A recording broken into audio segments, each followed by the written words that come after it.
गांव में कीर्ति अपने बेटे दिवाकर और बहू अंशु के साथ रहा करती थी। तीनों बहुत ही हंसी खुशी अपना जीवन व्यतीत कर रहे होते हैं।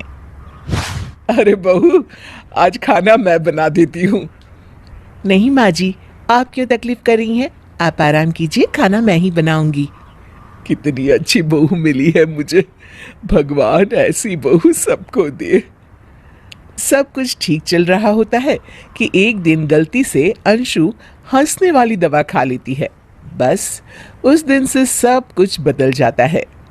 अरे बहू, मेरे घुटनों में बहुत दर्द हो रहा है, जरा बाम तो दे दे। अरे बाम लगा कर क्या करोगी माँ जी? मैं पाँव दबा देती हूँ। अरे एक तो मुझे पाँव दर्द हो रहा है, ऊपर से तुम हंस रही हो। आई एम सॉरी माँ जी।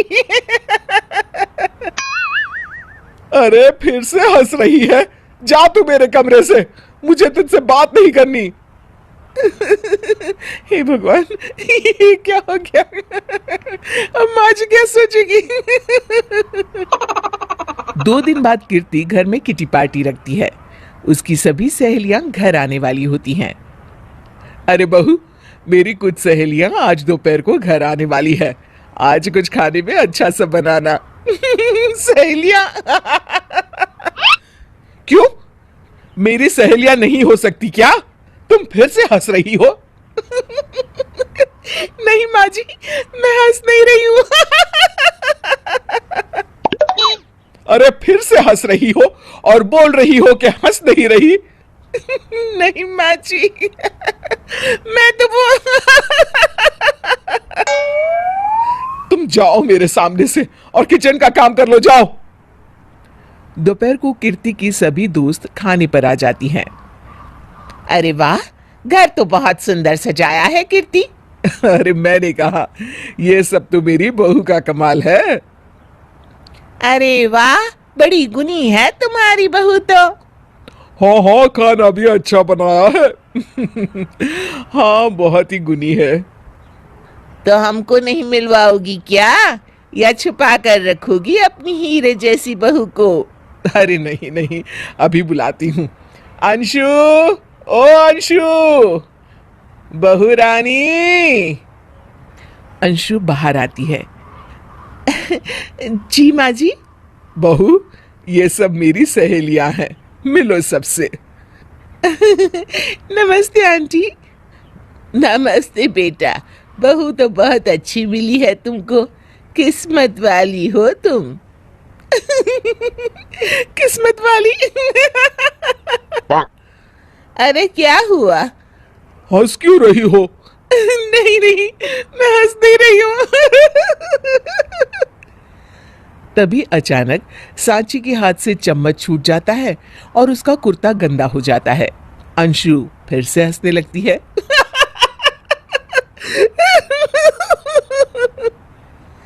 इधर सब सहेलियां गुस्सा होकर चली जाती हैं।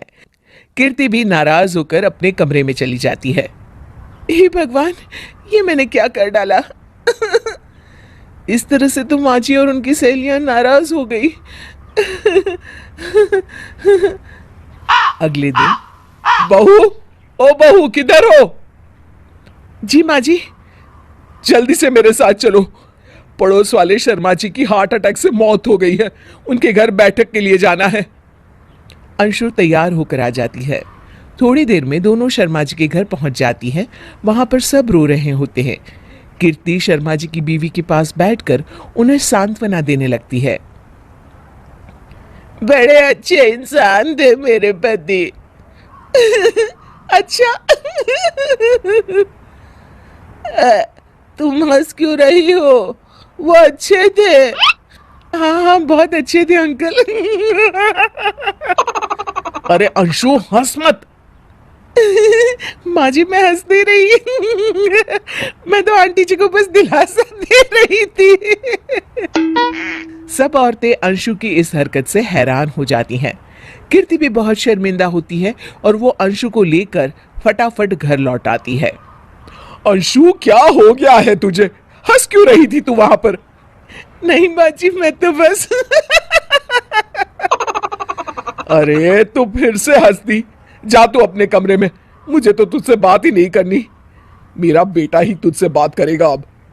रात को जब दिवाकर घर लौट आता है तो कीर्ति दिवाकर को सब कुछ बताती है। ठीक है माँ, आप फिक्र मत करो, मैं अंशु से बात करता हूँ। दिवाकर अपने कमरे में जाता है। जी आ गए आप। कैसे हैं? मैं तो ठीक हूँ, बस सर में हल्का दर्द है। सर में दर्द? अरे इसमें हंसने की क्या बात है? नहीं, मैं हंस नहीं रही हूँ। मुझे तो फिक्र हो रही है आपकी। एक तो मेरे सर में दर्द है, ऊपर से तुम हंस रही हो। अरे कैसे समझाऊं मैं आपको? मैं हंस नहीं रही। अंशु, तुम इस घर से चली जाओ। माँ ने मुझे बताया जो भी तुमने शर्मा आंटी के घर किया, और किटी पार्टी में भी। नहीं जी, मैं ऐसे नहीं हूं। तो अभी क्या हुआ था? क्यों हंस रही थी तुम? रुकिए, मैं आपको सब कुछ बताती हूँ। बताती हूँ आपको सब कुछ। अंशु डायरी में लिखकर दिवाकर को पढ़ने देती है। कुछ दिनों पहले मैंने गलती से हंसने वाली दवा पी ली थी, जिसकी वजह से ये सब हो रहा है। इसका असर कुछ दिन और रहेगा। अरे तो तुमने ये सब पहले क्यों नहीं बताया अंशु? वो मैंने माँ जी को बताने की बहुत कोशिश की,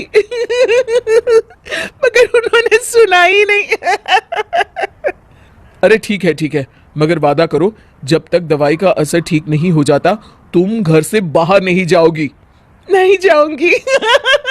और हंसूंगी तो बिल्कुल नहीं। लो, तुम तो फिर से हंस दी।